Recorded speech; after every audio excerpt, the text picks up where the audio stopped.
Hello guys. तो हाँ, मैं आ चुका हूँ आज एंशिएंट टेक्नोलॉजीज़ की जो मैंने वीडियो बनाई थी उसका ये पार्ट 2 है। तो आज मैं कुछ कंटिन्यू करने वाला हूँ वही टेक्नोलॉजीज़, वही पुरानी टेक्नोलॉजीज़ को खोदना और कुछ और नई टेक्नोलॉजीज़ से आपको इंट्रोड्यूस कराऊंगा जो कि उस समय में हुआ करती थी और आज शायद ही हैं। ठीक है, सो शुरू करते हैं। तो यार, अगर आप हिंदू माइथोलॉजी से वास्ता रखते हो तो आपको पता होगा कि पुराने समय में ऐसा कहा गया है कहानियों में एक बहुत ही पावरफुल वेपन हुआ करता था जिसे हम ब्रह्मास्त्र कहते हैं। ब्रह्मास्त्र एक बहुत ही पावरफुल वेपन हुआ करता था जो कि मतलब शहर शहर को ख़त्म कर देता था, नगर सारे ख़त्म कर देता था, मतलब अगर उसको यूज़ किया जाए तो। गाइस, अगर हम ब्रह्मास्त्र का जो ये फंक्शन है उसको आज के समय पे से रिलेट करके देखें तो क्या ये नहीं हो सकता कि जो ब्रह्मास्त्र है वो और कुछ नहीं हमारा न्यूक्लियर वेपन हो। ये भी तो हो सकता है कि ब्रह्मास्त्र और कुछ नहीं हमारा न्यूक्लियर वेपन हो, क्योंकि आज के समय में जो न्यूक्लियर बॉम्ब या न्यूक्लियर वेपन्स हैं वो भी बहुत डिस्ट्रक्टिव है, मतलब बहुत तहस नहस कर देते हैं। ठीक है, हो सकता है वो और कुछ नहीं हमारा न्यूक्लियर वेपन ही हो।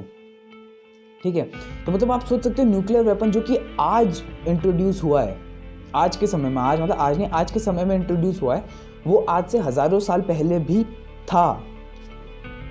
और आपने जो सीरियल्स में देखा होगा, कुछ ऐसे सीरियल्स होते हैं रामायण महाभारत की, जो भी तीर धनुष चलाते हैं या ब्रह्मास्त्र जैसे वेपन्स को यूज़ करते हैं वो पहले कुछ मंत्र पढ़ते हैं और देन जो है अपना फायर करते हैं।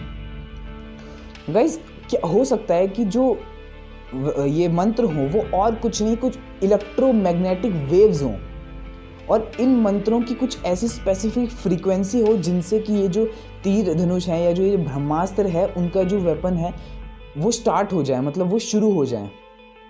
ऐसा भी तो हो सकता है, मतलब इस तरह से भी सोचा जा सकता है कि ये जो मंत्र हैं उनकी कुछ ऐसी स्पेसिफिक फ्रीक्वेंसी हो कि उससे ये चलने लगे। सो यार, नेक्स्ट मैं बात करने वाला हूँ टेलीपोर्टेशन के बारे में।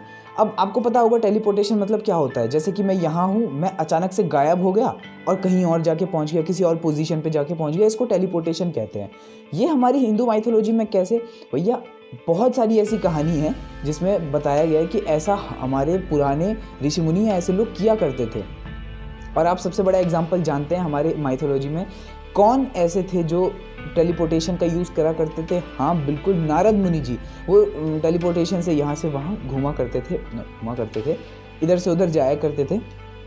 ठीक है, तो क्या ये उस समय मतलब हुआ करता था, मतलब जो ये आज, वैसे भी ये आज का कॉन्सेप्ट है और ये आज भी करना इम्पॉसिबल है, ये आज करना इम्पॉसिबल है और आगे के समय में मे भी हो, पर आज भी करना इम्पॉसिबल है। तो लेकिन शायद ये उस समय पे किया गया हो। अब इसकी थोड़ा सा और डिटेलिंग में चलें तो गाइज, आइंस्टाइन को सब जानते हैं। आइंस्टाइन सर ने एक इक्वेशन दिया था E=mc², जहाँ E था एनर्जी, M था मास और C था speed of light in vacuum, I think. ठीक है, तो इस इक्वेशन के हिसाब से जो E है वो मास के इक्विवेलेंट है, मतलब कि मास को एनर्जी में कन्वर्ट किया जा सकता है या एनर्जी को भी मास में कन्वर्ट किया जा सकता है। हो सकता है टेलीपोर्टेशन का जो कॉन्सेप्ट है वो कुछ इस प्रकार हो कि मास को पहले हम एनर्जी में कन्वर्ट करेंगे और क्योंकि एनर्जी फ्लो कर सकती है, एनर्जी कहीं जा सकती है, तो एनर्जी किसी पोजीशन पे जाएगी एंड देन फिर वो मास में कन्वर्ट करेगी। ये सिर्फ मेरी एक थिंकिंग है। ठीक है, हो सकता है ऐसा हो। सो यार, नेक्स्ट मैं बात करने वाला हूँ एयरक्राफ्ट्स के बारे में। अब आप सबको पता है एयरक्राफ्ट्स की इन्वेंशन राइट ब्रदर्स ने करी, लेकिन अगर आप रामायण के हिसाब से देखो तो सीता माँ को रावण ने किस मोड ऑफ ट्रांसपोर्ट से लंका ले गए थे? पुष्पक विमान। विमान का मतलब आप समझते हैं, विमान मतलब प्लेन। तो ऐसा भी तो हो सकता है कि जो आजकल के प्लेन जो हम देखते हैं, हो सकता है कि हज़ारों साल पहले वो प्लेन इन्वेंट हो चुके हों जिन्हें कि पुष्पक विमान का नाम दिया जा रहा है, जो कि हवा में उड़ते हों। ऐसा भी तो हो सकता है जो प्लेन हम देख रहे हैं आजकल, जनरली जितने भी प्लेन से अलग अलग कंपनी से, हो सकता है पहले भी लोगों के पास अलग अलग ऐसे प्लेन रहा करते हों और वो इस तरह से किया करते हों।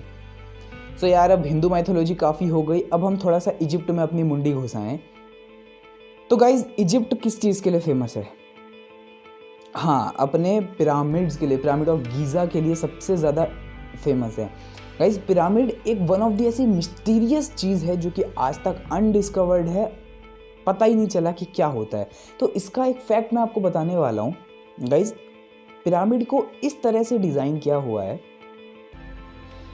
कि चाहे बाहर कितना भी टेम्परेचर हो, 40 डिग्री 45 डिग्री सेल्सियस कितना भी हो, लेकिन इजिप्ट के अंदर पिरामिड के अंदर कांस्टेंट टेम्परेचर 20 डिग्री ही रहेगा। और पिरामिड आज की दिन नहीं है, पिरामिड हज़ारों साल पहले बन चुके हैं।